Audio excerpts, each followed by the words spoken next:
Dynamic Karnataka YouTube channel ಈ ಕ್ಷಣದ ಸುದ್ದಿಗೆ ಸ್ವಾಗತ. ರಾಜ್ಯದಲ್ಲಿ ಅತಿ ಶೀಘ್ರದಲ್ಲಿಯೇ 32,000 ಶಿಕ್ಷಕರನ್ನು ನೇಮಕ ಮಾಡಿಕೊಳ್ಳುವುದಾಗಿ ಶಾಲಾ ಶಿಕ್ಷಣ ಮತ್ತು ಸಾಕ್ಷರತಾ ಇಲಾಖೆ ಸಚಿವ ಮಧು ಬಂಗಾರಪ್ಪ ಅವರು ತಿಳಿಸಿದ್ದಾರೆ. ಬೆಂಗಳೂರಿನಲ್ಲಿ ಸುದ್ದಿಗೋಷ್ಠಿಯಲ್ಲಿ ಮಾತನಾಡಿದ ಸಚಿವ ಮಧು ಬಂಗಾರಪ್ಪ, ರಾಜ್ಯಾದ್ಯಂತ 51,000 ಶಿಕ್ಷಕರ ಕೊರತೆ ಇದೆ. ಶೀಘ್ರವೇ 32,000 ಶಿಕ್ಷಕರನ್ನು ನೇಮಕ ಮಾಡಿಕೊಳ್ಳಲಾಗುವುದು ಎಂದು ಅವರು ತಿಳಿಸಿದರು. ರಾಜ್ಯದಲ್ಲಿ 1ನೇ ತರಗತಿ ಮಕ್ಕಳಿಗೆ ಗಣಕಯಂತ್ರ ತರಬೇತಿ ನೀಡಲಿದ್ದೇವೆ. ವಿಶೇಷವಾಗಿ ಗ್ರಾಮೀಣ ಭಾಗದ ಮಕ್ಕಳಿಗೆ ಅವಕಾಶ ನೀಡಬೇಕಿದೆ. ಸರ್ಕಾರಿ ಶಾಲೆಗಳಲ್ಲಿ ಸಂಜೆ ವಿಶೇಷ ತರಗತಿ ಮಾಡಲಾಗುತ್ತಿದೆ.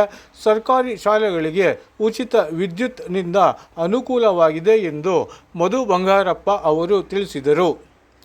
ಇತ್ತೀಚೆಗೆ ಸುದ್ದಿಗೋಷ್ಠಿಯಲ್ಲಿ ಮಾತನಾಡಿದ ಸಚಿವ ಮಧು ಬಂಗಾರಪ್ಪ, ರಾಜ್ಯದಲ್ಲಿ 18,000 ಶಿಕ್ಷಕರ ನೇಮಕಾತಿ ಮಾಡುವುದಾಗಿ ತಿಳಿಸಿದ್ದರು.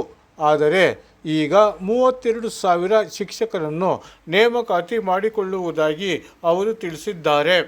ಒಟ್ಟಾರೆ ಶಿಕ್ಷಣ ಸಚಿವ ಮಧು ಬಂಗಾರಪ್ಪ ಅವರು ಈಗ ಶಿಕ್ಷಕರ ನೇಮಕಾತಿಗೆ ಮುಂದಾಗಿದ್ದಾರೆ.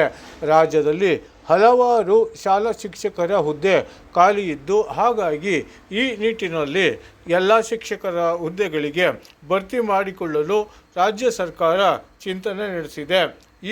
ಆದ ಕಾರಣ ಇಂದು ಮಧು ಬಂಗಾರಪ್ಪ ಅವರು ಬೆಂಗಳೂರಿನಲ್ಲಿ ಪತ್ರಿಕಾಗೋಷ್ಠಿ ನಡೆಸಿ ಈ ವಿಚಾರವನ್ನು ತಿಳಿಸಿದ್ದಾರೆ. ಇನ್ನು ಮುಂದಿನ ದಿನಗಳಲ್ಲಿ ಶಿಕ್ಷಕರ ನೇಮಕಾತಿ ಪ್ರಕ್ರಿಯೆ ನಡೆಯಲಿದೆ. ಸುಮಾರು 32,000 ಶಿಕ್ಷಕರ ಹುದ್ದೆ ಭರ್ತಿಯಾಗಲಿದೆ. ಇದರಿಂದ ಶಿಕ್ಷಕರ ಕೊರತೆ ನೀಗಲಿದೆ.